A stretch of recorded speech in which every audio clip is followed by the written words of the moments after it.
നമ്മുടെ ഈ യാത്രയെ കുറിച്ച് പറയുകയാണെങ്കിൽ വളരെ നല്ലൊരു യാത്ര. യാത്ര അടിപൊളിയായിരുന്നു. 3 പേരും പൊളിച്ച് അടിപൊളിയായിരുന്നു. ഡ്രൈവറുടെ സൂപ്പർ.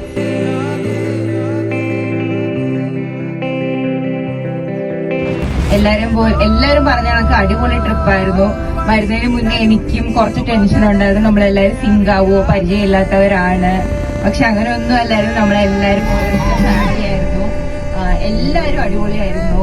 പിന്നെ നമ്മുടെ ഡ്രൈവറുകളുടെ കാര്യം എടുത്തു പറഞ്ഞു. നമുക്ക് യാതൊരു പോറലും ഏൽക്കാതെ വളരെ സേഫ് ആയിട്ട് നമ്മളിതാ തിരിച്ചു പോയിക്കൊണ്ടിരിക്കുകയാണ്.